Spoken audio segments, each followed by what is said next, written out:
کتنے تعجب کی بات ہے نا کہ اس 55 سالہ مرد کو 28 سال کے بعد اس عورت سے محبت ہو چلی تھی، جسے چند ماہ پہلے تک وہ یوں فراموش کیے ہوئے تھا جیسے اس کا وجود اس روئے زمین پر ہو ہی نہ، جسے صدا پیروں کی دھول کے برابر بھی نہیں گردانا تھا۔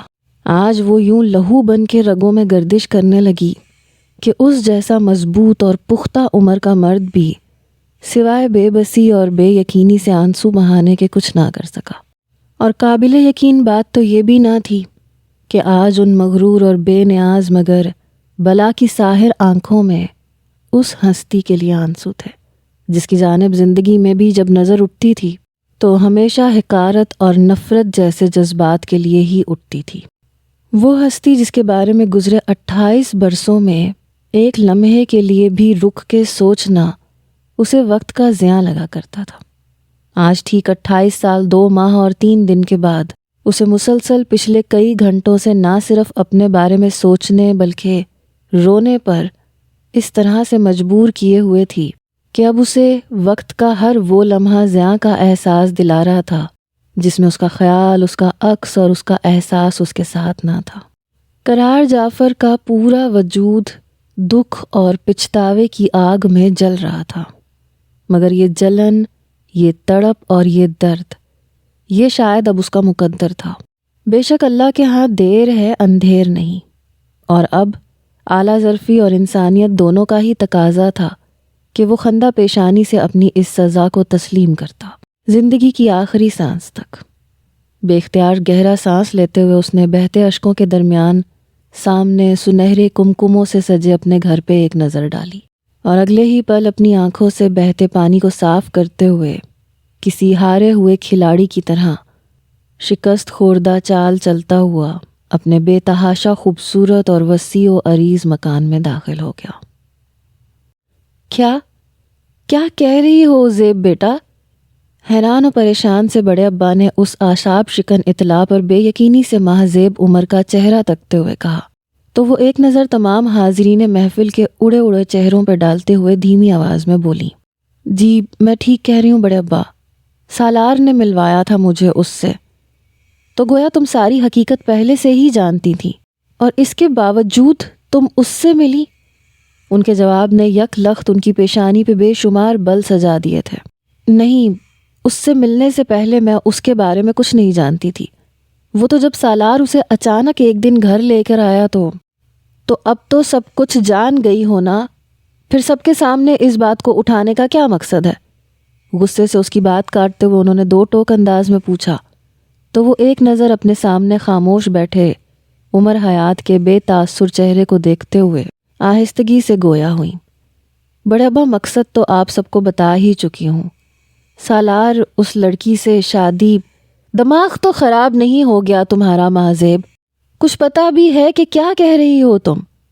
سالار کی شادی پہ ہمیں کوئی اعتراض نہیں ہے، مگر وہ لڑکی اس گھر میں بہو بن کر کبھی نہیں آ سکتی، یہ بات تم بھی سمجھ لو اور اپنے لاڈلے کو بھی اچھی طرح سمجھا دینا۔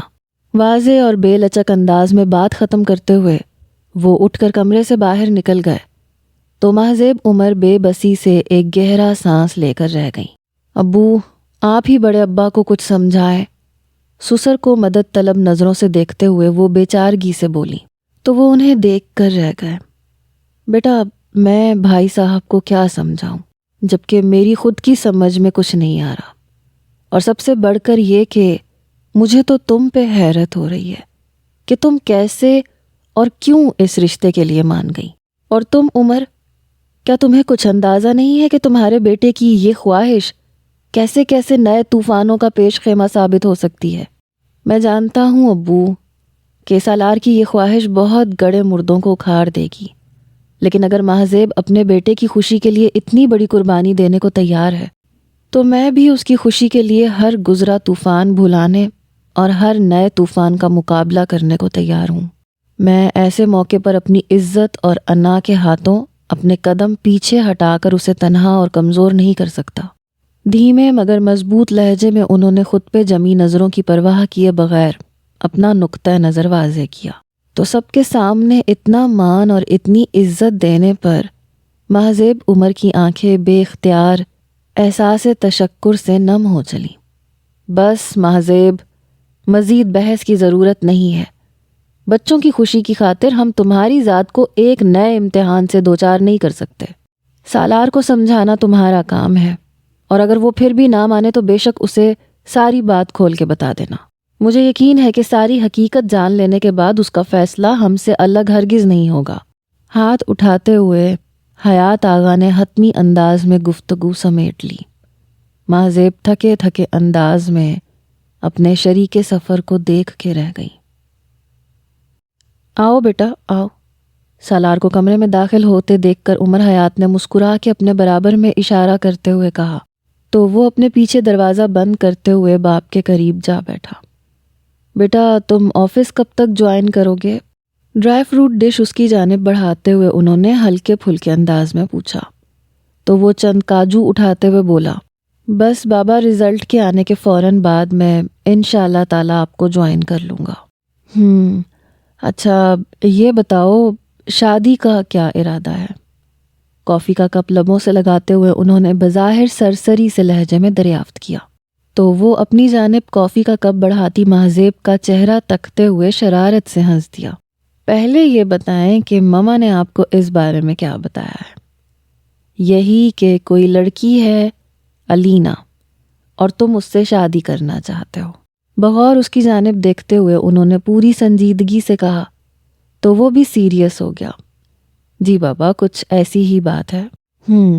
بیٹا مجھے تمہاری ماما نے بتایا ہے کہ یہ بچی علینا ماشاءاللہ بہت پیاری اور بہت اچھی ہے، مگر بیٹا بات کچھ یوں ہے کہ جس فیملی سے اس کا تعلق ہے اس سے ہم اپنا ہر تعلق، ہر واسطہ 28 سال پہلے ختم کر چکے ہیں، اور اب اس رشتے کو استوار کرنے کا مطلب ہے کہ پورے خاندان کی مخالفت اور ناراضگی مول لینا، جبکہ آج سے 28 سال پہلے یہ فیصلہ بھی ہمارے خاندان کے بزرگوں نے تمہاری ہی ماں کی عزت اور مان بڑھانے کو کیا تھا۔ عمر حیات نے نہایت احتیاط اور رسان سے مختصر مگر واضح الفاظ میں ساری صورتحال سے اسے آگاہ کیا، تو وہ اس نئے انکشاف پہ ایک لمحے کو گنگ سا ہو گیا۔ کیا میں آپ سے 28 سال پہلے ہونے والے اتنے بڑے اور اہم فیصلے کا محرک پوچھ سکتا ہوں؟ چند لمحوں کی خاموشی کے بعد وہ خود کو سنبھالتے ہوئے دھیمے لہجے میں گویا ہوا، تو ماہزیب تیزی سے اٹھتے ہوئے اس کی دوسری جانب آ بیٹھی۔ کیوں نہیں میرے بچے، تمہارا حق بنتا ہے کہ تم ہم سے اپنے بلا وجہ مصلوب ہونے کی وجہ پوچھو۔ ہم تمہارے آگے شرمندہ ہیں بیٹے کہ تمہاری زندگی کی اتنی بڑی خوشی ہماری وجہ سے چھینی جا رہی ہے۔ میں نے سب کو سمجھانے کی بہت کوشش کی مگر ناکام رہی، مجھے معاف کر دینا سالار۔ اسے خود میں سموتے ہوئے وہ پھوٹ پھوٹ کے رو دیں۔ پلیز ماما یوں رو کے مجھے گنہگار نہ کریں، میرا مطلب آپ کو تکلیف دینا یا آپ سے خدا نہ خواستہ جواب طلبی کا نہیں تھا۔ آپ لوگوں کا کیا ہر فیصلہ میری سر آنکھوں پہ، میں بس وہ وجہ جاننا چاہ رہا تھا جس نے ہمارے بزرگوں کو اتنا سخت اور کڑا فیصلہ لینے پہ مجبور کر دیا، اور وہ بھی آپ کی وجہ سے، یعنی کہ اپنی بہو کی خاطر۔ یہ بات اتنی عجیب اور ناقابل فہم سی ہے کہ میری ذات لمحوں میں اس مسئلے میں الجھ کے رہ گئی ہے، اور میں کچھ اور نہیں، فقط اپنی یہ الجھن اور پریشانی دور کرنا چاہتا ہوں۔ ماہزیب سے خود کو علیحدہ کرتے ہوئے وہ دیوانہ وار ان کے ہاتھ چومتے ہوئے بے بسی اور بے چارگی سے اپنی صفائی میں بولا، تو کتنے ہی پل دھندلائی نظروں سے اس کا چہرہ تکنے کے بعد وہ بے اختیار پلکیں موند گئیں، اور پھر دھیرے دھیرے نہایت ٹوٹے بکھرے لہجے میں ماضی کے اوراق اپنے ہی ہاتھوں سے اپنی اولاد کے سامنے پلٹنے لگیں۔ آئی ایم سوری علینا، میں تم سے شادی نہیں کر سکتا۔ ریسٹورنٹ میں اس کے مقابل بیٹھے سالار نے بالآخر اپنی خاموشی توڑ ڈالی، تو وہ جو آج اسے اپنے پیرنٹس سے ملوانے کا سوچے بیٹھی تھی، ایک شوق کے عالم میں اس کا بے تاثر چہرہ تکنے لگی۔ یہ تم کیا کہہ رہے ہو سالار؟ لرزتے وجود اور خشک ہوتی زبان کے ساتھ وہ قدرے لڑکھڑا کر بے یقینی سے بولی، میں ٹھیک کہہ رہا ہوں علینا، ہم دونوں کی شادی اب ممکن نہیں۔ ہر طرح کے جذبات سے آری نگاہیں اس کے سفید پڑتے چہرے پہ ٹکاتے ہوئے سالار نے اپنی بات ایک بار پھر دہرائی۔ مگر کیوں؟ جواب دیتے ضبط کے ساتھ وہ بھرائی ہوئی آواز میں گویا ہوئی۔ تو سالار ایک گہری سانس لے کر رہ گیا۔ بہتر ہوگا کہ اس کیوں کا جواب مجھ سے مانگنے کے بجائے اپنے پاپا سے مانگو۔ میرے پاپا سے؟ مگر میرے پاپا کا تمہارے انکار سے کیا تعلق؟ آنکھوں میں گہری الجھن اور چہرے پر حیرانی اور پریشانی لیے وہ اس نئے انکشاف پر جیسے چٹک سی گئی۔ تعلق ہے یا نہیں اس کا اندازہ تمہیں اس وقت ہو جائے گا جب تم ان سے کسر گل اور اس کے مکینوں کے بارے میں پوچھو گی۔ کسر گل، کسر گل، وہی کسر گل جس سے آج سے 28 سال پہلے ان کا گہرا رشتہ تھا۔ اور اگر انہوں نے تمہیں تمہارے سوال کا جواب پوری دیانت داری سے دے دیا تو تمہیں میرے انکار کی وجہ خود بخود سمجھ میں آ جائے گی، اور اگر کوئی جواب نہ ملا تو ان کی خاموشی سے یہ بات اچھی طرح سمجھ لینا کہ اس سارے معاملے میں کم از کم میں نے تمہیں ایک پل کے لیے بھی دھوکہ نہیں دیا۔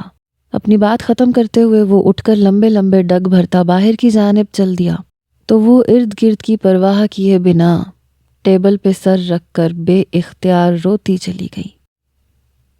کہاں ہے بھائی وہ تمہارا اسپیشل گیسٹ جس کو تم لینے گئی تھی؟ سر جھکائے خاموشی سے سیڑھیوں کی جانب بڑھتی علینا کو قرار جعفر کی آواز نے یک لخت رکنے پہ مجبور کر دیا۔ بیٹا، پاپا کیا پوچھ رہے ہیں؟ اتنی دیر کیوں لگا دی؟ ہم کب سے تمہارا ویٹ کر رہے تھے۔ اسے چپ چاپ رخ موڑے کھڑے دیکھ کر خدیجہ قرار چلتے ہوئے اس کے پاس آ کے کھڑی ہوئی تو وہ ان کی جانب پلٹتے ہوئے آہستگی سے گویا ہوئی۔ ماما، سالار نے آپ لوگوں سے ملنے اور اس گھر میں آنے سے انکار کر دیا ہے۔ انکار کر دیا ہے؟ لیکن کیوں؟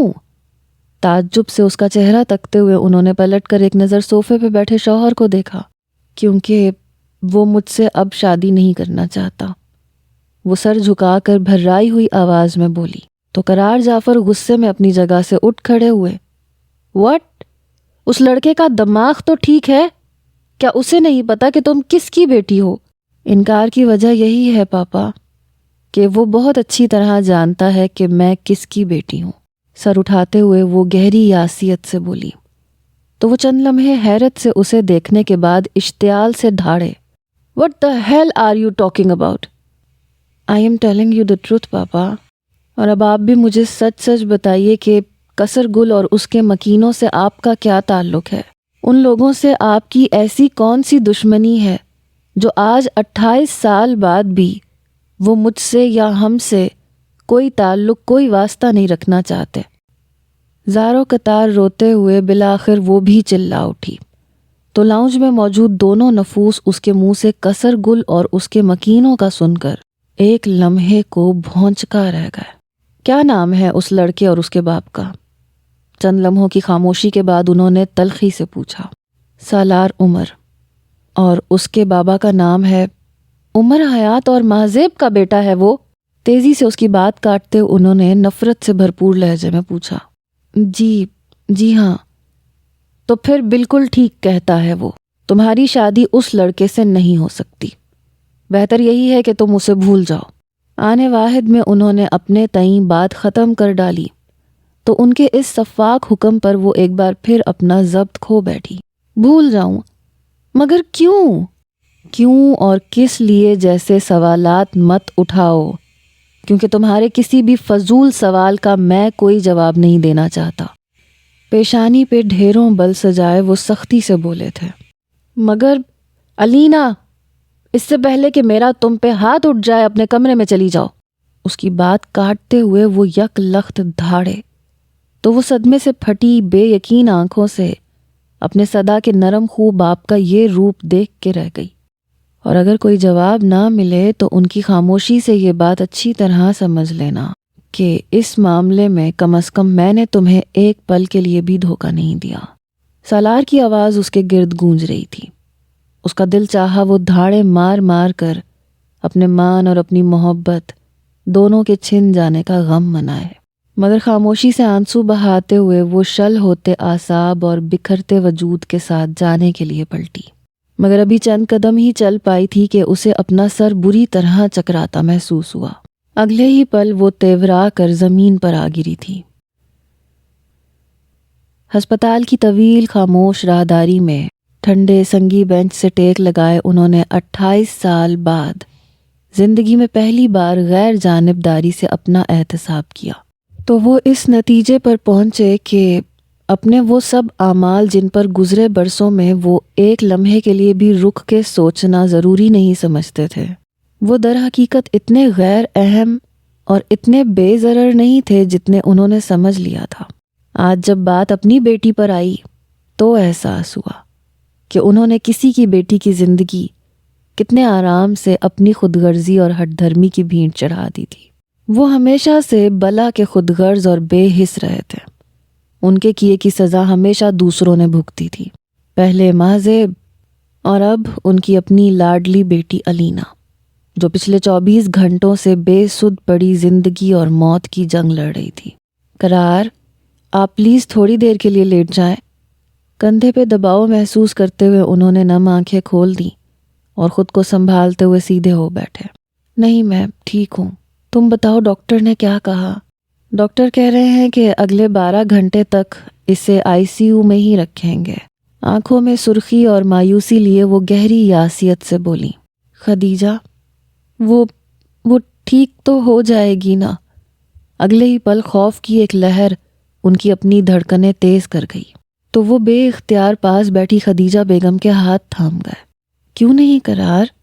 اللہ نے چاہا تو وہ ضرور ہماری بچی کی جان ہمیں بخش دے گا۔ آپ پلیز حوصلے سے کام لیں اور خود کو سنبھالیں۔ کیسے سنبھالوں خدیجہ؟ اس کی یہ حالت مجھ سے دیکھی نہیں جاتی۔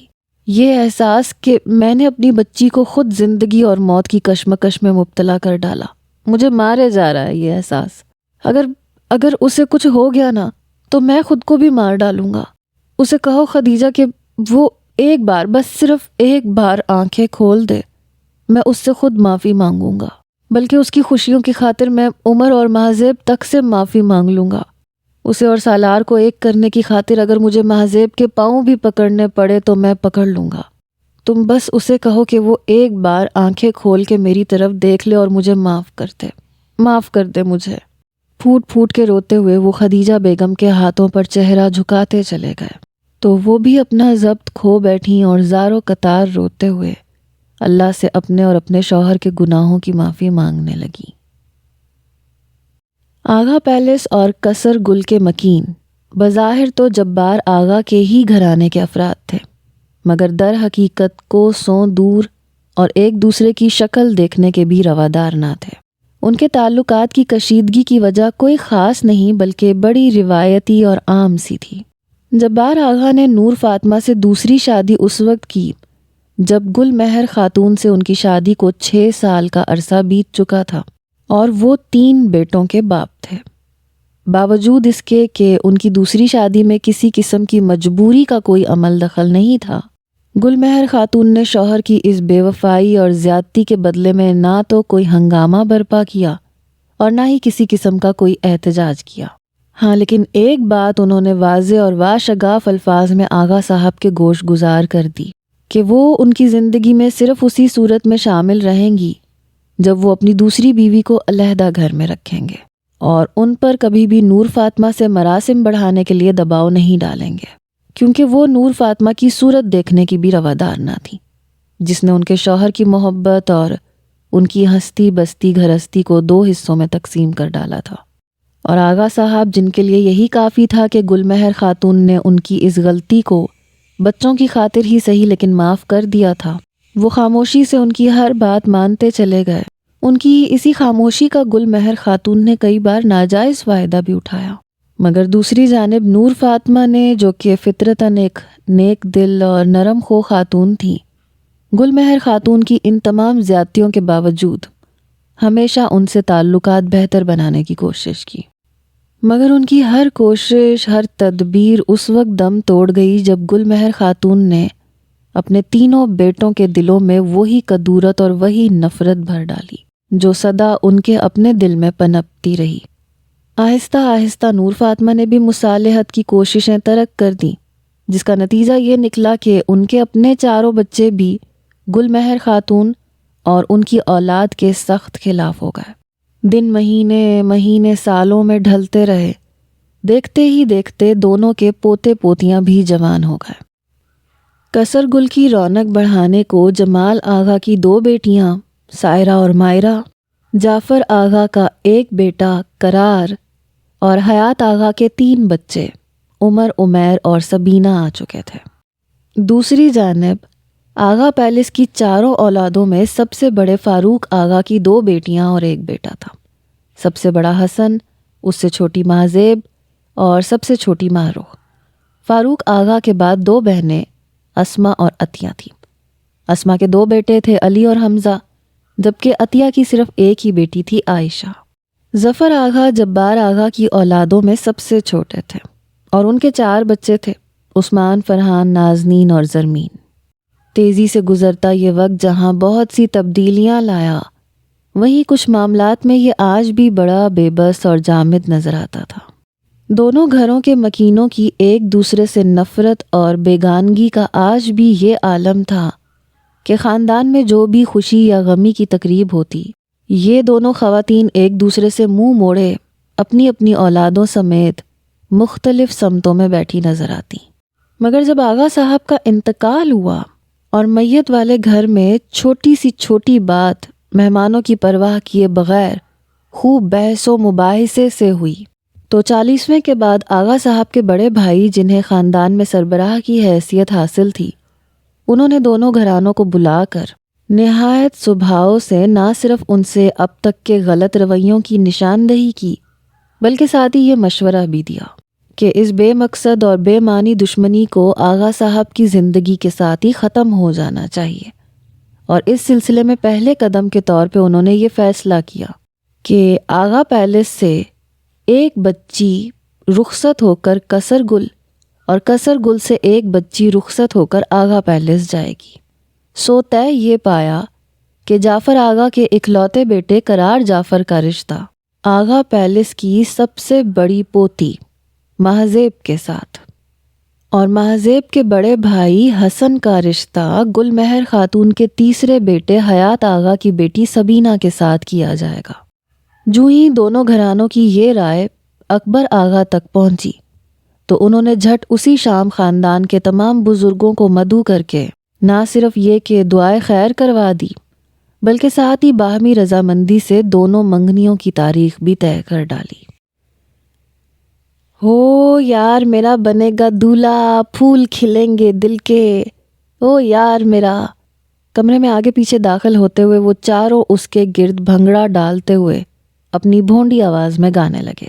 تو وہ جو اپنا سارا دھیان سامنے رکھی فائل پہ مرکوز کیے بیٹھا تھا، ان کی اس بے وقت کی دخل اندازی پہ بے اختیار چڑ گیا۔ یہ کیا بےہودگی ہے؟ میری جان، بےہودگی نہیں ہے، یہ ڈانس ہے، ڈانس۔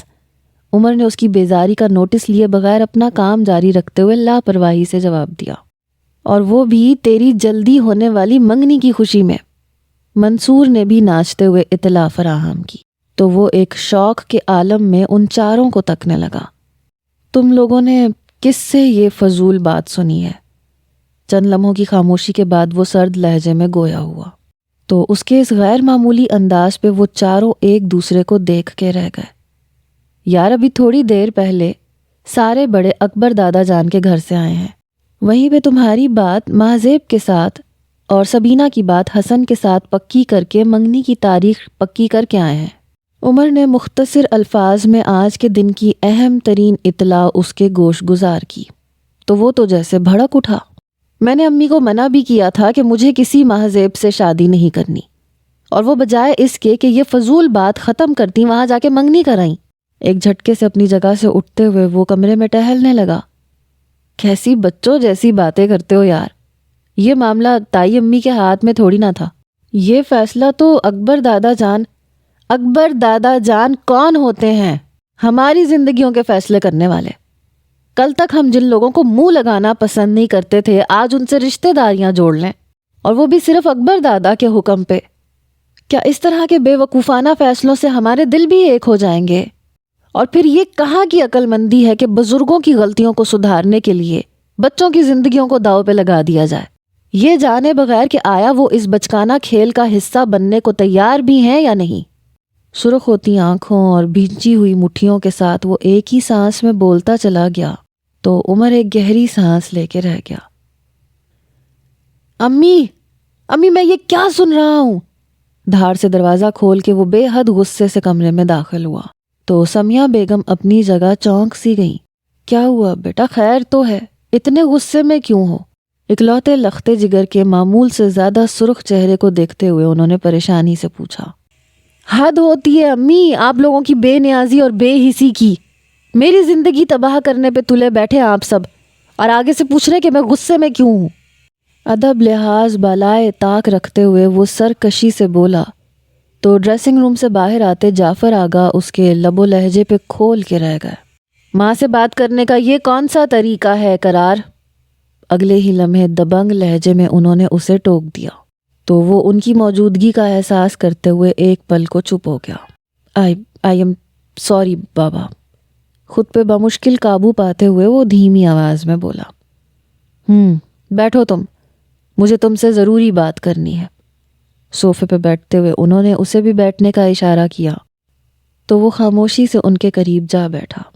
آج ہم سب اکبر تایا کے گھر گئے تھے اور وہاں تمام بزرگوں کی رضامندی سے ہم نے تمہارا رشتہ فاروق کی بیٹی مہذیب سے طے کر دیا ہے۔ اگلے چاند کی پہلی تاریخ کو تمہاری منگنی ہے۔ امید ہے کہ بابا میں یہ منگنی نہیں کر سکتا۔ ان کی بات کاٹتے ہوئے اس نے صاف جواب دے ڈالا۔ منگنی نہیں کر سکتے؟ کیوں؟ چند لمحے حیرانی سے اس کا چہرہ تکنے کے بعد انہوں نے سختی سے پوچھا۔ اس لیے کہ میں خدیجہ کو پسند کرتا ہوں۔ نظریں جھکاتے ہوئے اس نے بے خوفی سے وجہ بیان کی تو سمیہ بیگم کا ہاتھ بے اختیار اپنے نیم و لبوں پہ آ ٹھہرا۔ تمہارے دوست اعظم کی بہن۔ جعفر آغا کی سرد آواز ایک بار پھر کمرے میں گونجی۔ جی، ایک بات یاد رکھنا قرار، اگر تمہاری بات مہذیب سے نہ بھی طے ہوئی ہوتی تو بھی خدیجہ سے تمہاری شادی کسی صورت بھی نہیں ہو سکتی۔ لیکن کیوں؟ تڑپ کے اس نے استفسار کیا تو وہ اسے قہر برساتی نظروں سے دیکھتے ہوئے نہایت ٹھنڈے لہجے میں بولے۔ میں تمہیں جواب دینے کا پابند نہیں ہوں۔ تمہاری بھلائی اسی میں ہے کہ تم جتنی جلدی ہو سکے اس عشق اور عاشقی کے خناس کو اپنے دماغ سے نکال باہر پھینکو اور خود کو مہذیب کے حوالے سے ذہنی طور پہ تیار کر لو۔ ایسا کبھی نہیں ہو سکتا بابا۔ ایک جھٹکے سے اپنی جگہ سے اٹھتے ہوئے وہ قطعیت سے بولا تھا۔ نہیں ہو سکتا؟ تو پھر اٹھاؤ اپنا یہ بوریا بستر اور نکلو یہاں سے باہر۔ میں کل ہی وکیل کو بلوا کر آنکھ نامہ تیار کرواتا ہوں۔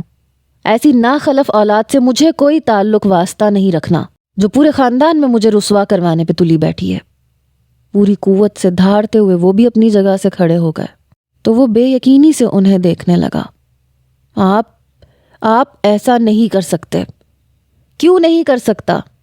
جب تم ہر رشتے کی شرم لحاظ اور اپنا ہر فرض بھلا کر ماں باپ کا مان بھروسہ اور یقین توڑ سکتے ہو تو میں کیوں نہیں؟ تمہیں تمہاری بدلحاظی کی سزا نہیں دے سکتا میں؟ پلیز بابا، مجھے اس رشتے کے لیے مجبور مت کریں۔ ان کے بے لچک انداز کے آگے وہ بالآخر تھک سا گیا۔ نہ تمہیں کوئی مجبور کر رہا ہے اور نہ کرے گا۔ تم اپنے فیصلے میں آزاد ہو۔ یا تو مہذیب سے شادی کر کے میری زبان اور عزت کا پاس رکھ لو، یا پھر سب کے سامنے انکار کر کے میرا سر نگوں کرتے ہوئے یہاں سے ہمیشہ ہمیشہ کے لیے چلے جاؤ۔ میں سمجھوں گا کہ اللہ نے ہمیں کبھی اولاد کی نعمت سے نوازا ہی نہیں تھا۔ بات کرتے کرتے آخر میں ان کا گلا روند گیا تو وہ جیسے بے بس سا ہو کر ہار گیا۔ ٹھیک ہے، آپ کے جو جی میں آئے آپ کیجئے، مجھے کوئی اعتراض نہیں ہے، مگر پھر ایک بات یاد رکھیے گا، شادی کے بعد میں اپنے کسی بھی عمل کے لیے آپ کے آگے جواب دہ نہیں ہوں گا۔ لمبے لمبے ڈگ بھرتا وہ ایک جھٹکے سے دروازہ کھول کے باہر نکل گیا۔ بات سنیں، ہم اس کے ساتھ یوں زور زبردستی کر کے کہیں کوئی غلطی تو نہیں کر رہے۔ قرار کے باہر جاتے ہی ان کی بیگم نے اپنے دل و دماغ میں ادھم مچاتے خدشات کو زبان دے ڈالی تو جعفر آغا ان کے قریب بیٹھتے ہوئے دھیمے لہجے میں گویا ہوئے۔ دیکھو سمیہ، تم بھی جانتی ہو ایک عرصے کے بعد دونوں گھروں کے درمیان صلح کی کوئی تدبیر نکلی ہے۔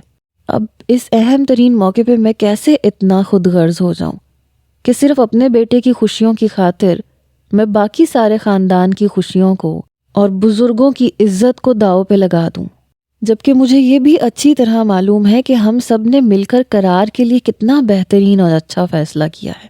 تم بھی اس بات سے بخوبی آگاہ ہو کہ مہذیب جیسی خوبصورت اور خوبصیرت لڑکی پورے خاندان میں نہیں ہے، اور مجھے یقین ہے کہ وہ نہ صرف قرار کو سنبھال لے گی بلکہ اس کے لیے ہر لحاظ سے مثالی شریک سفر ثابت ہوگی۔ اللہ کرے آپ کا یہ یقین زندگی کے ہر قدم پہ صحیح ثابت ہو۔ گہرا سانس لیتے ہوئے سمیہ بیگم نے آنکھوں میں آئی نمی صاف کر ڈالی۔ انشاءاللہ ایسا ہی ہوگا، تم بس فکر مت کرو اور اللہ کا نام لے کے منگنی کی تیاریاں شروع کرو۔ مسکراتے ہوئے انہوں نے تسلی دی۔ سمیہ بیگم محض سر ہلا کے رہ گئی۔ ہمیں پتہ تھا تم یہیں ہوگی، آخری سیڑھی پر رک کر ماہ رخ نے اپنا سانس بحال کرتے ہوئے کہا، تو وہ ذرا سی گردن موڑ کر اپنی جانب آتے حسن اور ماہ رخ کو دیکھنے لگی۔ کیوں؟ خیر تو تھی؟ مجھے کس خوشی میں ڈھونڈا جا رہا تھا؟ تم سے باتیں کرنے کو جی چاہ رہا تھا، بس اسی لیے تمہیں ڈھونڈا جا رہا تھا، ماہ رخ نے کہا تو ایک دھیمی سی مسکراہٹ اس کے لبوں پہ آ ٹھہری۔ یہ تم اتنی اداس سی کیوں لگ رہی ہو؟ بغور اس کا جائزہ لیتے ہوئے حسن اس کے پاس ہی ریلنگ سے ٹیک لگا کر کھڑا ہو گیا، تو وہ اچانک آنکھوں میں پھیلتی نمی کو چھپانے کی خاطر سر جھکاتے ہوئے بمشکل بولی، نہیں تو کوئی بات تو ضرور ہے۔ محبت سے اس کے شانوں پہ بازو پھیلاتے ہوئے حسن نے اسے خود سے قریب کیا تو وہ اس کے سینے میں منہ چھپا کر بے اختیار رو پڑی۔ کیا ہوا زیبی، کیوں رو رہی ہو؟ مجھے بھی نہیں بتاؤ گی کیا؟ اس کے دوسری جانب کھڑے ہوئے ماہ رخ نے پیار سے اس کی کمر سہلائی۔ بس یوں ہی گھبراہٹ سی ہو رہی تھی۔ حسن سے الگ ہوتے ہوئے وہ چند لمحوں کی خاموشی کے بعد قدرے سنبھل کے گویا ہوئی تو حسن اسے جانچتی ہوئی نگاہوں سے دیکھنے لگا۔ مہذیب، تم اس رشتے سے خوش تو ہو نا؟ مگر حسن بھائی، مجھے بہت ڈر لگ رہا ہے۔ آنسو ایک بار پھر تیزی سے اس کی آنکھوں سے جمع ہونے لگے۔ ڈرنے کی کیا بات ہے زیبی، ہم سب تمہارے ساتھ ہیں، سب سے بڑھ کر یہ کہ میں تمہارے ساتھ ہوں، اور میرے ہوتے ہوئے تمہیں کسی ڈر، کسی اندیشے کو دل میں جگہ نہیں دینی چاہیے۔ تم مجھے کتنی عزیز ہو یہ مجھے تمہیں بتانے کی ضرورت نہیں ہے، اور تمہیں جو تکلیف دے گا اسے سزا دینے کے لیے تمہارا یہ بھائی کس حد تک جا سکتا ہے یہ بھی بتانا میں ضروری نہیں سمجھتا، مگر اللہ نہ کرے کہ کبھی مجھے اس حد تک جانا پڑے۔ اللہ کرے تم اپنے گھر میں اتنا سکھ، اتنی خوشیاں پاؤ کہ تمہیں ان کے سامنے اپنے ماں باپ کے گھر کا سکھ چین کم نظر آنے لگے۔ اس کے سر پہ ہاتھ رکھتے ہوئے حسن کی آواز بھر آ گئی تو ماہ رخ کی آنکھوں میں بھی آنسو چمکنے لگے۔ ارے بھائی، یہ کون سی جذباتی فلم کا سین چل رہا ہے؟ علی کی حیران آواز پر ان تینوں نے پلٹ کر سیڑھیوں کی جانب دیکھا جہاں پوری چنڈال چوکڑی جمع تھی۔ بابل دا ویڑا، فرحان نے آگے بڑھتے ہوئے شرارت سے جواب دیا تو بے اختیار سب نے ایک کہا لگایا، یار حسن تو آج کل بڑا نکھرا سا لگ رہا ہے، کون سی کریم لگا رہا ہے یار؟ حمزہ شوخ نگاہوں سے اسے تکتے ہوئے چھیڑنے لگا۔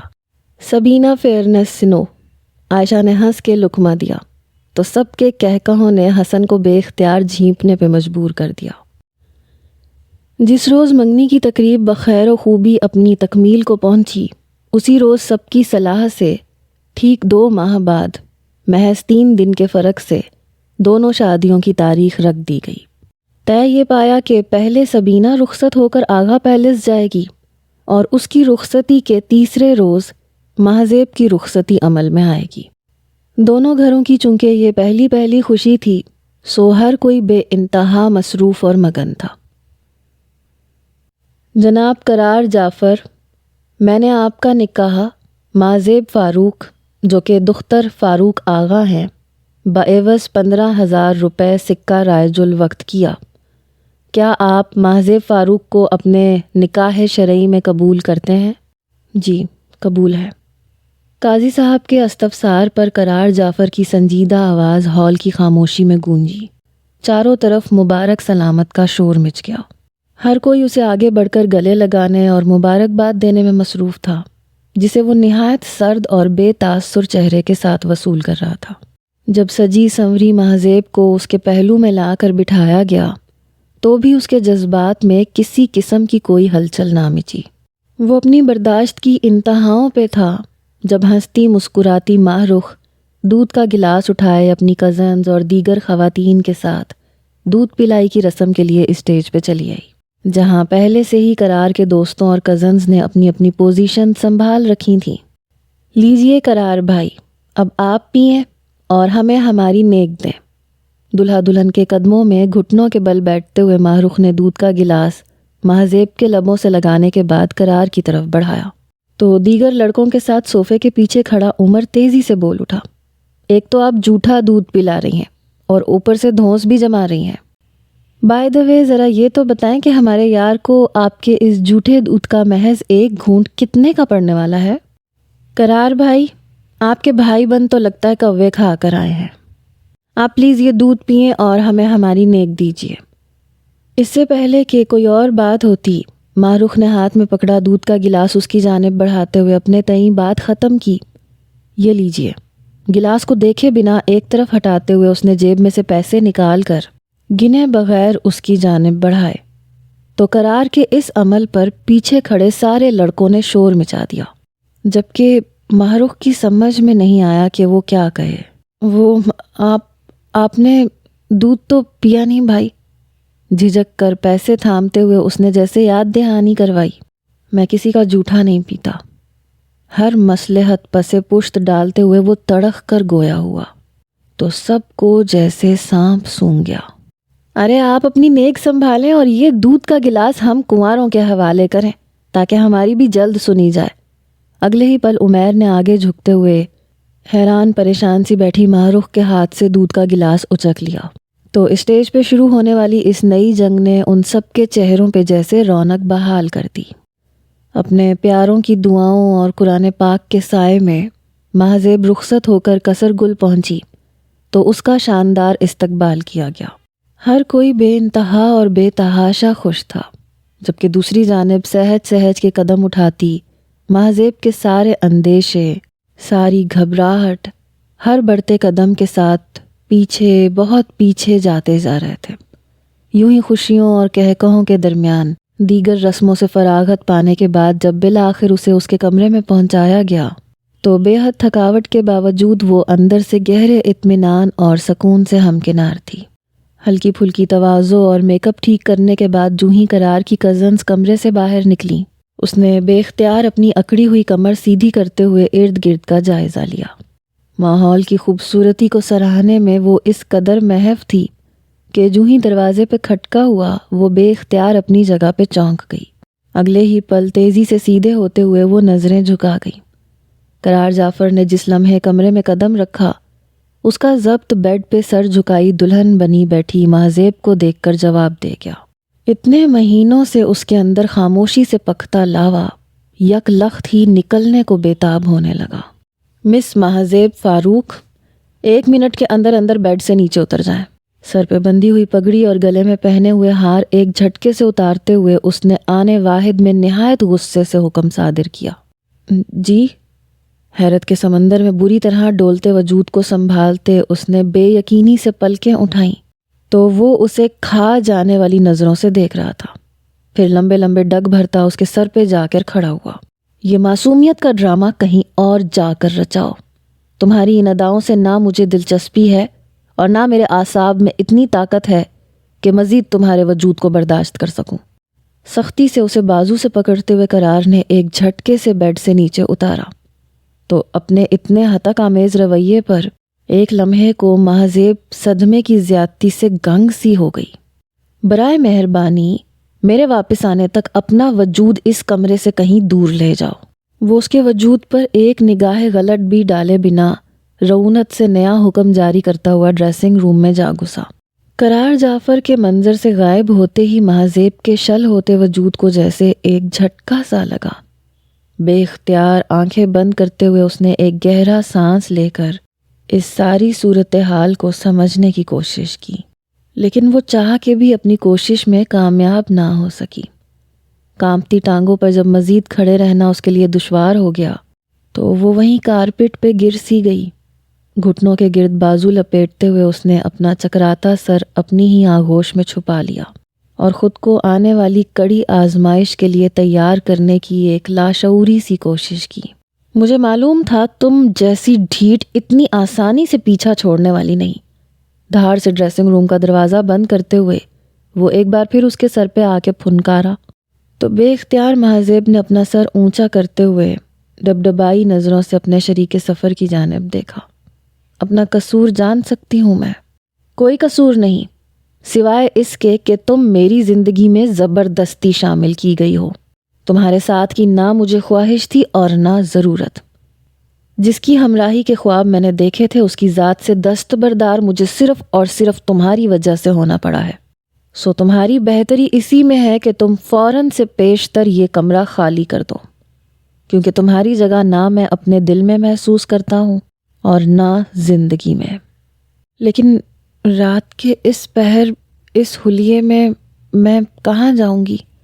صدیوں کی تھکان لہجے میں سموئے اس نے گردن اٹھا کے بے بسی سے اسے تکتے ہوئے پوچھا، تو وہ ایک نظر اپنے قدموں میں دلہن بنی بیٹھی مہذیب کو دیکھتے ہوئے قطعی اجنبیت سے گویا ہوا۔ یہ میرا نہیں تمہارا مسئلہ ہے اور اپنے مسائل تم خود سلجھانا سیکھ لو۔ اگلے ہی لمحے بات ختم کرتے ہوئے اس نے بیڈ پہ دراز ہوتے ہوئے سر تک کمبل تان لیا تو مہذیب کتنی ہی دیر بے یقینی اور حیرت سے اسے دیکھتی رہی۔ پھر ایک جھٹکے سے اپنی جگہ سے اٹھتے ہوئے وہ ڈریسنگ روم کی جانب بھاگی اور دروازہ بند کرتے ہی پھوٹ پھوٹ کر روتے ہوئے زمین پہ بیٹھتی چلی گئی۔ دور سے آتی اذانوں کی آواز پر اس نے اپنی بوجھل آنکھیں بمشکل کھولتے ہوئے گھٹنوں پہ رکھا سر اٹھایا۔ ساری رات کی گریہ وزاری کے بعد اب اس کے آنسو اور ہمت دونوں ہی جیسے جواب دے گئے تھے۔ ویران آنکھوں اور بکھرے وجود کو سمیٹتے ہوئے وہ جوں ہی دیوار سے ٹیک لگا کر سیدھی ہوئی، یک لخت نظر سامنے لگے دیوار گیر آئینے پہ پڑی۔ سرخ عروسی جوڑے اور ڈھیروں زیورات میں لپٹا اس کا نڈھال عکس اس کے ارمانوں اور خوابوں کی بربادی پہ نوحہ کنا تھا۔ کتنی ہی دیر بے تاثر آنکھوں اور خالی دل کے ساتھ یک ٹک شیشے میں خود کو دیکھنے کے بعد اس نے جیسے ٹرانس کی کیفیت میں ایک ایک کر کے تمام زیورات اتارنے شروع کیے۔ زیور اتار کے اپنے قریب ہی زمین پہ رکھتے ہوئے وہ ہاتھوں سے بالوں کو سمیٹتی اٹھ کھڑی ہوئی، الماری کھولی اور جو بھی جوڑا سامنے نظر آیا اسے نکال کر وہ سیدھا واش روم میں جا گھسی۔ کافی دیر شاور لینے کے بعد جب وہ باہر نکلی تو طبیعت پہلے سے بہت بہتر محسوس ہوئی۔ ایک گہرا سانس لیتے ہوئے اس نے کونے میں پڑی جائے نماز بچھا کے نماز کی نیت باندھی۔ سجدے میں سر گرائے وہ بنا کچھ کہے کتنی ہی دیر اپنے معبود حقیقی کے حضور سسکتی رہی، اور جب روتے روتے تھک گئی تو وہیں ایک طرف کارپٹ پہ دراز ہو گئی۔ قرار کی جب آنکھ کھلی تو صبح کے 7:30 بج رہے تھے۔ مندی مندی آنکھوں سے گھڑی کی طرف دیکھتے ہوئے اس نے کروٹ بدل کے دوبارہ سونا چاہا تو ایک جھماکے کے ساتھ رات والا منظر اپنی پوری جزیات سمیت اس کے ذہن میں روشن ہوا، اور وہ ساری نیند بھول بھال کے ایک جھٹکے سے کمبل پیچھے ہٹاتے ہوئے اٹھ بیٹھا۔ دلہن کے وجود سے خالی کمرہ اس کے حواس گم کرنے کے لیے کافی تھا۔ بجلی کی تیزی کے ساتھ وہ پریشانی کے عالم میں داخلی دروازے کی جانب بڑھا، دروازہ کھول کے ایک نظر طویل راہداری پہ ڈالی۔ تمام کمروں کے بند دروازوں اور پورے گھر پہ چھائی گہری خاموشی اسے یہ بات بتانے کے لیے کافی تھی کہ رات میں ہونے والی تاخیر کے سبب سب اس وقت بے خبری سے پڑے سو رہے ہیں۔ دروازہ بند کرتے ہوئے پریشانی سے پیشانی مسلتا ہوا وہ کمرے میں چکر لگاتے ہوئے مہذیب کی غیر موجودگی کے بارے میں سوچنے لگا۔ 8 سوا 8 کے قریب گھر میں زندگی کے آثار رونما ہونے شروع ہوئے تو تھک کر فریش ہونے کی نیت سے وہ ڈریسنگ روم کی جانب بڑھا۔ جو ہی ہاتھ بڑھا کے دروازہ کھول کے وہ اندر داخل ہوا، اس کی نظر سامنے زمین پہ سوئی ہوئی مہذیب پہ پڑی۔ بے اختیار شکر کا کلمہ پڑھتے ہوئے اس نے تیزی سے قدم بڑھایا تو ایک دم کوئی چیز اس کے پاؤں میں بری طرح سے چبھی۔ تکلیف کے احساس کو دباتے ہوئے جو ہی اس نے جھک کے نیچے دیکھا تو زمین پہ پڑا مہذیب کا زیور اسے ایک لمحے کو عجیب سے احساس سے دوچار کر گیا، مگر اگلے ہی پل اس نے سختی سے ہر خیال کو اور ہر احساس کو جھٹکتے ہوئے آگے بڑھ کے اس کے بازو کو ہلا ڈالا۔ محترمہ اٹھیے یہاں سے فوراً، آپ اور آپ کے خاندان کو تو کبھی عزت بے عزتی کا خیال رہا ہی نہیں ہے، مگر ہمارے ہاں ان چیزوں کو اولین ترجیح دی جاتی ہے۔ تماشا لگا کے اپنی مظلومیت اور میرے ظلم کے ڈھنڈورے پیٹنے کے ابھی آپ کے پاس بہت مواقع آئیں گے، سو یہاں سے اٹھیں اور اپنا حلیہ درست کریں، آپ کے خاندان والے تشریف لاتے ہوں گے۔ اسے آنکھیں کھولتا دیکھ کر وہ چبا چبا کے اس پہ انگارے برساتا باتھ روم میں جا گھسا تو مہذیب کی آنکھیں بھیگ گئیں۔ یا اللہ مجھے صبر دے، مجھے حوصلہ دے میرے رب کہ میں یہ سب کچھ برداشت کر سکوں۔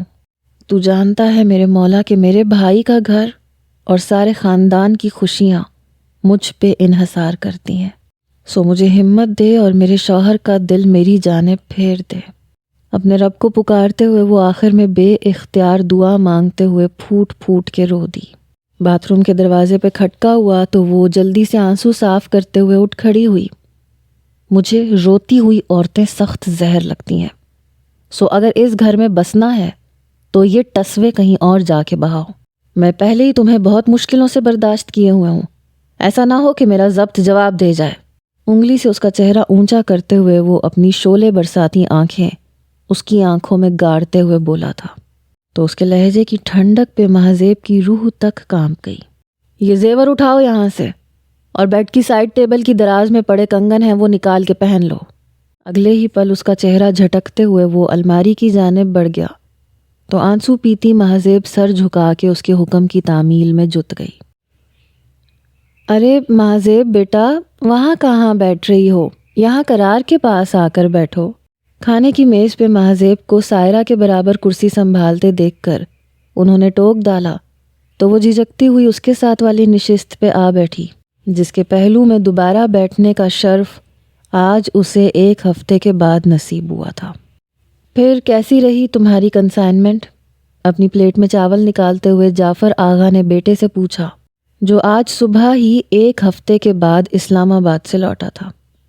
جی بہت اچھی، مختصر الفاظ میں جواب دیتے ہوئے اس نے سالن کے ڈونگے کی طرف ہاتھ بڑھایا۔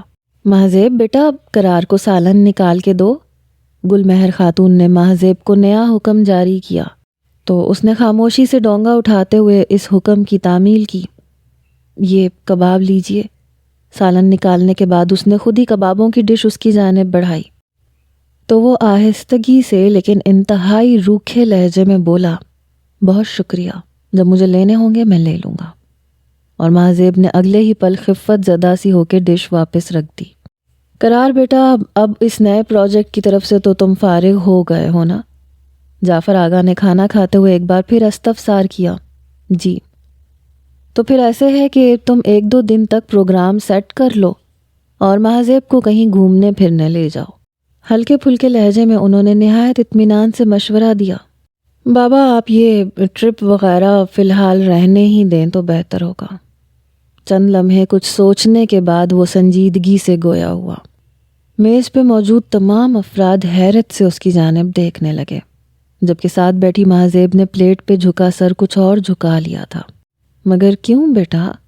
حیرانی سے استفسار کرتے ہوئے جعفر صاحب نے کسی انجانے خدشے کے تحت غور سے اس کا چہرہ دیکھا۔ بابا آپ تو جانتے ہیں میں نے اعظم کے ساتھ مل کر ابھی کچھ عرصے پہلے ہی اپنا بزنس اسٹارٹ کیا ہے، اور پچھلے کئی دنوں سے شادی کے جھمیلوں کے باعث سارا برڈن اس اکیلے پر تھا۔ اب یہ کہاں کی شرافت ہوگی کہ میں اس کی خاموشی کا ناجائز فائدہ اٹھاتے ہوئے گھومنے پھرنے نکل جاؤں۔ اپنے غصے پہ قابو پاتے ہوئے اس نے اپنی طرف سے بڑا معقول جواز گھڑ کے جان چھڑوانی چاہی تو آغا صاحب بہت پرسکون لہجے میں بولے، بیٹا اعظم بھی اپنا ہی بچہ ہے اور وہ جانتا ہے کہ تمہاری نئی شادی ہوئی ہے۔ مجھے نہیں لگتا کہ تمہاری چند دنوں کی غیر حاضری اس کے لیے کوئی ناقابل برداشت بات ہوگی۔ وہ کیا جانتا ہے اور کیا نہیں اس سے مجھے کوئی سروکار نہیں ہے۔ آپ جانتے ہیں کہ مجھے کسی کا احسان لینا پسند نہیں ہے، سو میں مزید اپنے بزنس کو نظر انداز نہیں کر سکتا، اور ویسے بھی یہ قطعاً ضروری نہیں ہے کہ شادی کے فوراً بعد گھومنے پھرنے کے لیے نکلا جائے۔ ان چاؤ چونچلوں کے لیے ساری عمر پڑی ہے، ہم پھر کبھی پروگرام بنا لیں گے۔ ٹیبل سے اٹھتے ہوئے 2 ٹوک لہجے میں بات ختم کرتا وہ باہر نکل گیا تو تمام اہل خانہ اس بدلحاظی پر مہذیب سے اور مہذیب اس عزت افزائی پہ سب سے نظریں چرا کے رہ گئی۔ قرار جعفر کی محبت پانے کی چاہ میں مہذیب قرار واقعی بڑی خاموشی اور صبر سے اس کا دیا ہر دکھ جھیل رہی تھی۔ سب کے سامنے ہر وقت لبوں پہ مسکراہٹ اور چہرے پہ اطمینان سجائے وہ بظاہر بڑی ملن سی پھرتی رہتی، مگر اندر ہی اندر قرار کی اجنبیت اور نفرت کس طرح اسے گھلائے جا رہی تھی یہ صرف اس کا دل جانتا تھا یا پھر اس کا رب۔ ڈریسنگ روم جو پہلے دن اس کی پناہ گاہ کے طور پہ استعمال ہوا تھا اب اس کا مستقل ٹھکانہ بن چکا تھا۔ آپ اس وقت، آپ کی طبیعت تو ٹھیک ہے؟ اپنے دھیان میں مہذب نے جو ہی کمرے میں قدم رکھا اس کی نظر سیدھی کوٹ اتار کے ہینگ کرتے ہوئے قرار پہ پڑی، جو آج اپنی لیٹ نائٹ روٹین کے برعکس 6 بجے ہی گھر میں موجود تھا۔ کیوں؟ اس وقت گھر آنے کے لیے طبیعت کی خرابی شرط ہے کیا؟ ہزاروں بل پیشانی پہ سجائے وہ طنزیہ لہجے میں گویا ہوا تو مہذب خفیف سی ہو گئی۔ نہیں، میرا مطلب یہ تو نہیں تھا۔ اچھا، آپ کے لیے کھانا لاؤں؟ رسٹ واچ اتار کے سائڈ ٹیبل پہ رکھتے قرار کی پیٹھ کو دیکھتے ہوئے اس نے اگلا سوال کیا۔ نہیں، ایک لفظ میں بات ختم کرتے ہوئے وہ اس کے پاس سے گزرتا ہوا ڈریسنگ روم کی جانب بڑھا تو مہذب بے اختیار پکار اٹھی۔ بات سنیں؟ قرار نے پلٹ کر بیزاری سے اسے سوالیہ نظروں سے دیکھا۔ وہ آج ماہ رخ کی برتھ ڈے تھی تو امی نے رات کے کھانے پہ انوائٹ کیا تھا۔ میں ابھی آپ کو فون کرنے ہی والی تھی۔ اپنی فیملی گیدرنگ تم خود اٹینڈ کرو تو زیادہ بہتر ہوگا۔ میرے پاس نہ فرصت ہے اور نہ اتنی برداشت کہ اپنی ساری شام 3rd کلاس قسم کے لوگوں کے درمیان میں بیٹھ کے گزاروں۔ اس کی بات کاٹتے ہوئے وہ انتہائی حقارت سے جواب دیتا پلٹ گیا تو مہذب ان زہریلے الفاظ پہ چٹخ سی گئی۔ آپ شاید بھول رہے ہیں کہ جو خون ان 3rd کلاس لوگوں کی رگوں میں دوڑ رہا ہے وہی خون آپ کی رگوں میں بھی گردش کر رہا ہے۔ اس لحاظ سے اگر دیکھا جائے تو ہماری یا آپ کی کلاس میں کوئی خاص فرق نہیں ہے۔ ہمت سے قدم اٹھاتی وہ 2 ماہ میں پہلی بار اس کے مقابل آ کے کھڑی ہوئی۔ اگلے ہی پل قرار جعفر نے بپھر کے اس کے بال پکڑ لیے اور ایک جھٹکے سے اس کی گردن پیچھے کرتے ہوئے دھاڑا۔ تمہاری اتنی جرت کہ تم مجھے 3rd کلاس کہو، ذلیل عورت! اپنے ہی خاندان کو گالی دے کے ذلالت میں نہیں آپ کر رہے ہیں۔ درد اور خوف کی ٹیسوں کو دباتے ہوئے وہ اس کی آنکھوں میں دیکھتے ہوئے ایک بار پھر سے بولی تھی، خبردار جو تم نے مجھے یا میرے خاندان کو اپنے کمینے خاندان سے ملانے کی کوشش کی۔ اس کے بال جھٹکتے ہوئے انگلی اٹھا کے وارننگ کے انداز میں بولا اور پھر نفرت کے شعلے اس کے وجود پہ برساتا وہ باہر نکلتا چلا گیا تو مہذب اپنے تیزی سے بہتے آنسو صاف کرتے ہوئے ایک نئے عزم کے ساتھ تیار ہونے چل دی۔ السلام علیکم۔ تحفہ اٹھائے لاؤنج میں داخل ہوتے ہی مہذب نے جس کھنکدار آواز کے ساتھ تمام حاضرین محفل کو سلام کیا اس نے بے اختیار مہذب کے پیچھے اندر داخل ہوتے عمر کو شدید حیرت سے دوچار کر ڈالا۔ بلیک اینڈ پیچ سوٹ میں کیے گئے لائٹ سے میک اپ اور ہلکی پھلکی گولڈ جیولری پہنے وہ فریش نظر آنے کی کامیاب کوشش کرتے ہوئے سب سے ہنستے مسکراتے ہوئے ملنے میں مصروف تھی۔ زیب بیٹا قرار کیوں نہیں آیا؟ سلمہ بیگم کے استفسار پہ حسن کے برابر نشست سنبھالتے عمر نے ایک لخت ہی مہذب کا رنگ بدلتا چہرہ دیکھا۔ وہ امی، دراصل ہوا یہ کہ قرار جب یہاں آنے کی غرض سے تیار ہو رہے تھے تو اچانک ان کے ایک قریبی دوست نے فون کر دیا اور انہیں ایمرجنسی میں آفس پہنچنے کے لیے کہا۔ بس مت پوچھیں کہ بے وقت کی اس کال نے ان کا موڈ کتنا خراب کیا۔ وہ آج خاص طور پہ ماہ رخ کے فنکشن کی خاطر آفس سے جلدی اٹھائے تھے، مگر بھلا ہو ان دوست صاحب کا سارا پروگرام چوپٹ کر کے رکھ دیا۔ لیکن وہ سب کو بہت معذرت کہہ رہے تھے اور ماہ رخ کو اسپیشل برتھ ڈے وشز بھی کہہ رہے تھے۔ بہن کو ساتھ لگاتے ہوئے اس نے جس طرح لمحوں میں سب کے سامنے قرار کی پوزیشن کلیئر کی تھی، اس عمل نے عمر حیات کے دل میں اس کی عزت کئی گنا بڑھا ڈالی تھی۔ بے اختیار ہی وہ اس کے بلند حوصلوں کو داد دیتے ہوئے آدھا گھنٹہ پیشتر کے واقعے کو سوچنے لگا، جب تائی اماں کے کہنے پہ وہ اسے آغا پیلس ڈراپ کرنے کی نیت سے گاڑی میں بیٹھا انتظار کر رہا تھا۔ آئی ایم سوری عمر بھائی، میری وجہ سے آپ کو زحمت اٹھانی پڑ رہی ہے۔ پیسنجر سیٹ پہ بیٹھتے ہوئے وہ شرمندگی سے بولی تو وہ خوش دلی سے مسکرا دیا۔ سگنل پہ گاڑی روکتے ہوئے اس نے یوں ہی ادھر ادھر نظر دوڑائی تو ایک لختی اس کی لاپرواہی سے بھٹکتی نگاہیں اپنے برابر آ کے کھڑی ہوتی ہوئی گاڑی پہ جا پہنچی۔ اس نے چونک کے حیران سی نگاہ کچھ فاصلے پہ موجود قرار پہ ڈالی اور اس کے ساتھ بیٹھی مہذیب، جس کے چہرے پہ لمحوں میں خجالت کے رنگ نمایاں ہو چلے تھے۔ ساری صورتحال سمجھنے میں اسے محض چند پل لگے تھے اور ایک دم اس کا دل گہرے ملال اور تعصب سے بھر سا گیا۔ سگنل کھلتے ہی اس نے خاموشی سے گاڑی آگے بڑھاتے ہوئے ایک نظر سر جھکائے لب کچلتی مہذیب پہ ڈالی۔ بھابھی، چند لمحوں کے تذبذب کے بعد اس نے گاڑی میں چھائی خاموشی توڑنی چاہی تو بے اختیار کپکپاتے لہجے میں اس نے اسے ٹوک دیا، پلیز عمر بھائی، کچھ پوچھیے گا مت، ورنہ میں اپنا ضبط کھو بیٹھوں گی۔ آنکھوں سے بہتے اشکوں کو چھپانے کی خاطر مہذیب نے کھڑکی کی جانب چہرہ موڑ لیا تو آنکھوں میں دکھ کا احساس لیے وہ بے بسی سے اس نازک سی لڑکی کو دیکھ کے رہ گیا۔ اشکوں اور سسکیوں میں ڈوبا یہ وقت تھم تھم کر ہی سہی بہرحال گزر رہا تھا، مگر سسک سسک کر رینگتے اس وقت کی مدھم نبض اس وقت بالکل ہی ٹھہر گئی جب قرار جعفر باپ کی موت کے ٹھیک 2.5 ماہ بعد ایک نئے روپ میں ماں کے روبرو آ کے کھڑا ہو گیا۔ کیا کہہ رہے ہو قرار؟ دل پہ ہاتھ رکھے وہ پھٹی پھٹی بے یقین آنکھوں سے بیٹے کا چہرہ تکنے لگی۔ میں بالکل ٹھیک کہہ رہا ہوں امی، خدیجہ سے شادی کر کے میں اب صحیح معنوں میں اپنا گھر بسانا چاہتا ہوں۔ مہذیب کے ساتھ اب میں مزید ایک دن بھی نہیں گزار سکتا۔ وہ بے لچک انداز میں گویا ہوا تو وہ جیسے تڑپ اٹھی۔ کچھ تو اللہ کا خوف کرو قرار، اس بے زبان صابر بچی کو بنا کسی جرم کے اتنی بڑی سزا دینے سے پہلے ایک بار، صرف ایک بار یہ تو سوچ لو کہ اس سارے قصے میں اس کا کیا قصور ہے، اور اگر اس پہ رحم نہیں کھا سکتا تو بیٹا سبینہ کے حال پہ ترس کھا لے، اسے کیوں بیٹھے بٹھائے اجاڑنے پہ چلا ہے؟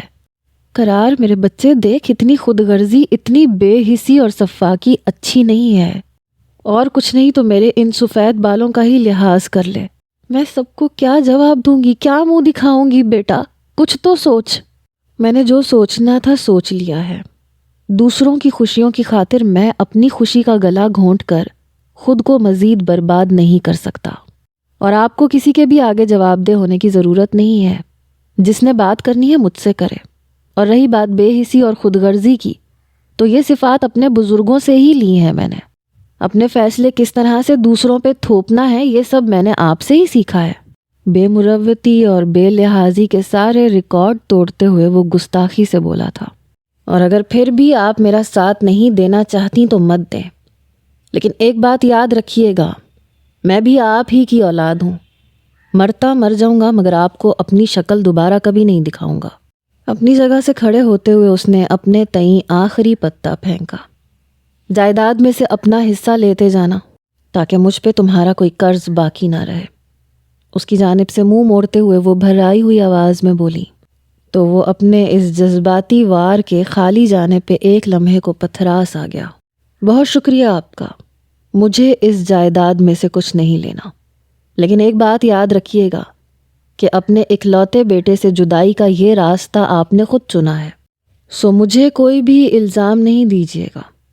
یہ گھر اور اس میں بسنے والے لوگوں کی خوشیاں آپ کو مبارک ہوں۔ میں جلد ہی طلاق کے کاغذات بھجوا دوں گا۔ ایک جھٹکے سے وہ کمرے سے نکلتا چلا گیا۔ بے اختیار ہی سمیہ بیگم اپنی چیخوں کا گلا گھونٹتے ہوئے زمین پہ بیٹھتی چلی گئیں۔ اور پھر ٹھیک 3 دن کے بعد سمیہ بیگم کی تمام خاموش دعاؤں، آنسوؤں، منتوں اور مرادوں کے برعکس مہذیب کے ہاتھ میں قرار جعفر کا دیا گیا پہلا اور آخری تحفہ حق مہر کے چیک کے ساتھ پھڑپھڑا رہا تھا۔ زندگی کا یہ مختصر مگر اہم ترین سفر اپنے اختتام کو پہنچ چکا تھا۔ مہذیب قرار ایک بار پھر مہذیب فاروق بن کر آغا پیلس آ چکی تھی۔ خود کو اپنے کمرے کی 4 دیواری میں قید کیے وہ باقی دنیا سے کٹ سی گئیں، اور نہ جانے کب تک ایسی ہی حالت میں ارد گرد سے غافل پڑی رہتی، جب اچانک ایک دن بے تحاشا روتی ہوئی سبینہ اس کے قدموں میں آ کر گری۔ اللہ کے لیے زیب، میرا گھر برباد ہونے سے بچا لو، تمہیں اللہ کا واسطہ ہے میری بہن، اپنے بھائی کو سمجھاؤ مجھے میرے گھر سے نہ نکالیں، میں ان کے بغیر مر جاؤں گی زیب، مر جاؤں گی میں۔ ملکجے کپڑوں اور بکھرے بالوں کے ساتھ اس نے زاروں قطار روتے ہوئے مہذیب کے پاؤں پکڑ لیے تو وہ جیسے تڑپ اٹھی۔ کیا کیا کیا کر رہی ہیں بھابھی آپ؟ اٹھیں، سیدھی ہو کے بیٹھے، اللہ کے واسطے مجھے یوں گنہگار نہ کریں، آپ کو کوئی آپ کے گھر سے نہیں نکال سکتا، آپ پلیز حوصلے سے کام لیں۔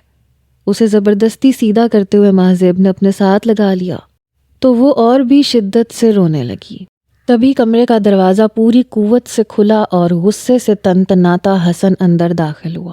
پیچھے پیچھے روتی ہوئی ماہ رخ اور پریشان حال سلمہ بیگم بھی اندر چلی آئیں۔ سبینہ بیگم، یہ مظلومیت کے ڈھونگ کسر گل میں جا کے رچاؤ، بہتر یہ ہے کہ اپنے یہ ٹسوے تم اپنے بے غیرت اور ذلیل گھر والوں کے سامنے جا کے بہاؤ، تاکہ انہیں بھی پتہ چلے کہ دوسروں کی عزت سے کھیلنے کا کیا انجام ہوتا ہے۔ مہذیب سے لپٹی زاروں قطار روتی سبینہ کو بازو سے گھسیٹتے ہوئے وہ عالم تیش میں غرایا تھا۔ حسن بھائی، خبردار جو آپ نے بھابھی کو ہاتھ بھی لگایا، اگر آپ نے انہیں یہاں سے کہیں لے جانے کی کوشش کی تو یاد رکھیے گا میں خود کو ختم کرنے میں ایک لمحہ نہیں لگاؤں گی۔ غصے میں بپھرے حسن کو سبینہ کی طرف بڑھتے ہوئے دیکھ کے مہذیب اس کی راہ میں کھڑی ہو گئی اور وارننگ دینے والے انداز میں انگلی اٹھاتے ہوئے بھائی سے مخاطب ہوئی تو حسن جیسے کھول اٹھا۔ تم ہوش میں تو ہو زیب؟ یہ کیا کہہ رہی ہو؟ ان لوگوں کی عزت کو بسانے چلی ہو جنہوں نے تمہاری اور تمہارے ماں باپ کی عزت کو سرے عام نیلام کرتے ہوئے فقط 8 مہینوں میں تمہیں اجاڑ کے واپس یہاں لا پھینکا ہے۔ نہیں، میں ان کی نہیں بلکہ اپنے ماں باپ اور اپنے بھائی کی عزت اور محبت کو بسانے چلی ہوں۔ اس سارے قصے میں اس کا کوئی قصور نہیں ہے۔ اگر قرار جعفر نے مجھے نہیں بسایا تو اس میں بھابھی کی کیا خطا ہے جو ان کا ہستا بستا گھر زبردستی اجاڑ دیا جائے؟ آخر ہم عورتیں کب تک آپ مردوں کی خود غرضی اور جھوٹی انا کی بھینٹ چڑھتی رہیں گی؟ کچھ تو اللہ کا خوف کریں حسن بھائی، کم از کم آپ تو قرار جیسے سفاک اور بے حس نہ بنے۔ اس کے ہاتھ تھامتے ہوئے وہ پھوٹ پھوٹ کے رو دی تو ساکت کھڑے حسن نے اسے کھینچ کے اپنے سینے سے لگا لیا۔ اگر میرے دکھوں کا مداوع کرنا چاہتے ہیں، میری اذیتوں میں کمی اور میرے احساس شرمندگی کو دور کرنا چاہتے ہیں تو پلیز قرار کا بدلہ سبینہ بھابھی سے مت لیں، اپنی ہستی بستی گر ہستی مت اجاڑیں، کیونکہ ہم سب کی خوشی آپ کی زندگی سے آباد ہے، آپ کی بربادی سے نہیں۔ ہر طرف حسن اور مہذیب اور اس کے گھر والوں کے ظرف کے چرچے تھے، لیکن اس سارے قصے کو اگر کوئی مختلف نقطہ نظر سے دیکھ اور سوچ رہا تھا تو وہ تھا عمر حیات، جس کا ذہن حسن کی اچھائی اور اس کے اس فیصلے تک محدود ہو کے نہیں رہ گیا تھا، بلکہ وہ اس ہستی کے بارے میں سوچے جا رہا تھا جس نے حسن سے یہ فیصلہ کروایا تھا۔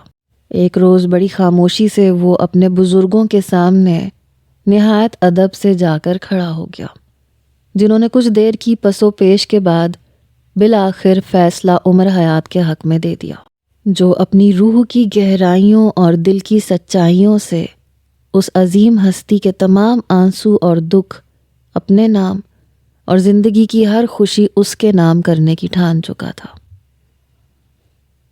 عدت کے ٹھیک 1.5 ماہ بعد بزرگوں کی بے شمار دعاؤں اور قرآن پاک کے سائے تلے مہذیب فاروق نہایت سادگی سے عمر حیات کے سنگ رخصت ہو کر ایک بار پھر قصر گل میں داخل ہوئی، مگر اس مرتبہ شروع ہونے والا یہ سفر حقیقتاً اس کی زندگی کا بہترین سفر ثابت ہونے والا تھا۔